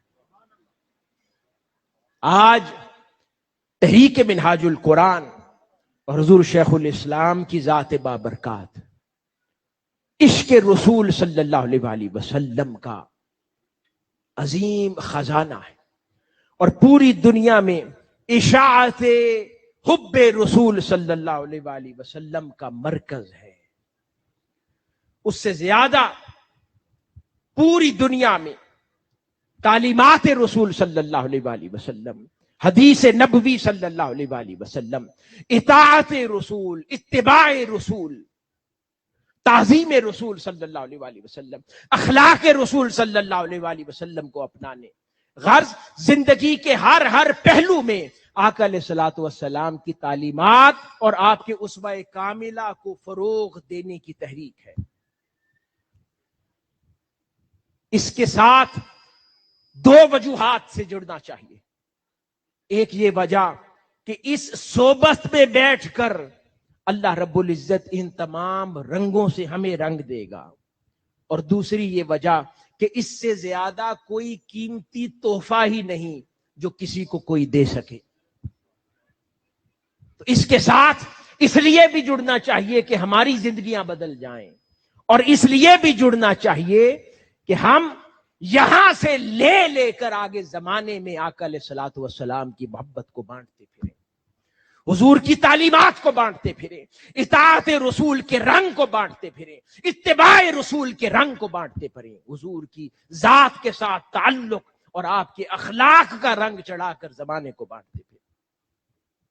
آج فرقہ واریت کے دور میں، انتہا پسندی کے دور میں، جہاں پر ایک دوسرے پر کفر کے فتوے لگائے جاتے ہیں، ایک دوسرے کو دین سے خارج کیا جاتا ہے، ایک دوسرے پر نوجوانوں کے اندر دین اور دینی اقدار کے حوالے سے، دینی شخصیات کے حوالے سے تشکیک پیدا کی جاتی ہے، شک کے حملے اور تیر سینوں میں داخل کیے جاتے ہیں، ایسے دور کے اندر آقا علیہ الصلوۃ والسلام کے دین میں اتحاد کی آواز تحریک منہاج القرآن ہے، اتفاق کی آواز تحریک منہاج القرآن ہے، سب کے احترام کی آواز تحریک منہاج القرآن ہے، نرمی کی آواز تحریک منہاج القرآن ہے، رحمت کی آواز تحریک منہاج القرآن ہے، سب کے لیے آسانی فراہم کرنے کی آواز تحریک منہاج القرآن ہے، ہم آہنگی بین المسالک ہو یا بین المذاہب ہو، اس کی آواز اس دور میں تحریک منہاج القرآن ہے، غریب پروری کی آواز تحریک منہاج القرآن ہے، علم دین کی آواز تحریک منہاج القرآن ہے، شریعت کی پاسداری کی آواز تحریک منہاج القرآن ہے، اخلاق حسنہ کے فروغ کی آواز تحریک منہاج القرآن ہے، قرآن کے پیغام کے فروغ کی آواز، قرآن سے محبت اور قرآن فہمی کی آواز تحریک منہاج القرآن ہے، حدیث فہمی کی آواز تحریک منہاج القرآن ہے، تصوف کی آواز تحریک منہاج القرآن ہے، تصوف اور بزرگان دین سے محبت اور ان کے دفاع کی آواز تحریک منہاج القرآن ہے۔ اس دور میں دفاع محبت رسول ہو، دفاع شان اہل بیت ہو، دفاع شان صحابہ ہو، دفاع شان سیدنا غوث العظم شیخ عبد القادر جیلانی ہو، دفاع شان اولیاء ہو، دفاع تصوف ہو، دفاع اقدار صوفیاء ہو، دفاع امن و سلامتی ہو، دفاع اسلام ہو، ہر دفاع کی آواز، ہر امن کی آواز، ہر سلامتی کی آواز تحریک منہاج القرآن ہے۔ اگر یہ سارا سودا پسند ہے تو اس کا طریقہ یہ ہے کہ اس قافلے کا حصہ بن جایا جائے، تحریک منہاج القرآن کا رفیق بن جایا جائے، حضور شیخ الاسلام کی رفاقت کو اختیار کر لیا جائے، اور ان تمام پیغامات کو لے کر گلی گلی، کوچوں کوچوں اور نگر نگر تک گھوما جائے، اور اللہ اور اس کے رسول صلی اللہ علیہ وآلہ وسلم کی بات لوگوں تک پہنچائی جائے۔ اس سے زیادہ حسین طرز حیات کوئی نہیں ہے، اور اس سے زیادہ حسین کوئی سودا نہیں ہے، اس سے زیادہ حسین کوئی طرز حیات نہیں ہے، اور اس سے زیادہ حسین کوئی سودا نہیں ہے۔ اور یہی تحفہ وراثتوں میں اپنی اولادوں کو بھی عطا کرے، اس پر آمادہ کرے، انہیں عاشق رسول صلی اللہ علیہ وآلہ وسلم بنائے، ایسا عاشق جس کی علامات ظاہر ہوتی ہیں، وہ تمام علامات جن کا ہم نے ذکر کیا۔ یہ عشق رسول صلی اللہ علیہ وآلہ وسلم کی علامت ہی تو ہے کہ رات اس پہر بیٹھے ہیں، تاجدار کائنات صلی اللہ علیہ وآلہ وسلم کا ذکر پاک کرتے ہوئے حضور کی محبت میں کیفیت میں مبتلا ہے، وہ ذکر پاک کو سن رہے ہیں اور دل جگمگا رہے ہیں، قلوب و اذہان منور ہوتے چلے جاتے ہیں جب حضور کا ذکر سنتے ہیں۔ حاضرین گرامی، یہ آج سیرت النبی صلی اللہ علیہ وآلہ وسلم کے ذریعے یہ پیغام ہے، میں خلاصتاً عرض کرتا ہوں، دین ایمان سے ہے، ایمان محبت رسول صلی اللہ علیہ وآلہ وسلم سے ہے، اور محبت کی کوئی حقیقت نہیں اگر اطاعت، اتباع اور تعظیم کا درس سیکھنے کے لیے اس دور میں تحریک منہاج القرآن سے بہتر کوئی جگہ نہیں، اور حضور شیخ الاسلام کی بارگاہ سے بہتر کوئی بارگاہ یہ سلیقہ سیکھنے کی نہیں۔ یہ سبق ہے، اس کو اپنے قلوب و اذہان میں اتار لیں۔ ہر دور میں بے شمار بزرگان دین اور اہل اللہ ہوتے ہیں، وہ سب سچے لوگ ہیں، اللہ والے ہیں، اللہ پاک کے انعام یافتہ لوگ ہوتے ہیں، لیکن ہر صدی میں اللہ پاک ایک ہی مجدد عطا کرتا ہے جو نائب الرسول ہوتا ہے، اور اس صدی میں اللہ رب العزت نے یہ نعمت تحریک منہاج القرآن کے ذریعے آپ سب کو عطا فرما دی ہے۔ بس اس نعمت کو سمجھنے والے بن جائیں اور اس نعمت کو آگے بانٹنے والے بن جائیں، اور اپنے اخلاق اور کردار کو اتنا اجلا کر لیں کہ اس نعمت کے سچے امین کہلائیں، تو پھر اللہ رب العزت اس ایمان کو بھی پختہ کر دے گا جس کی بنیاد محبت رسول صلی اللہ علیہ وآلہ وسلم۔ اللہ پاک ہم سب کا حامی و ناصر ہو، جو باتیں ہم نے کی ہیں ان پر ہمیں ہمیشہ عمل پیرا رہنے کی توفیق عطا فرمائے۔ تحریک منہاج القرآن ممبر کو اللہ رب العزت شاد اور آباد رکھے، دن دگنی رات چگنی ترقی عطا فرمائے، آپ سب کی مشکلات کو اللہ پاک آسان فرمائے، اپنے فضل سے نوازے، حضور شیخ الاسلام کی توجہات، فیوزات، برکات میں سے ہم سب کو حصہ وافر عطا فرمائے۔ والسلام وما علینا الا البلاغ۔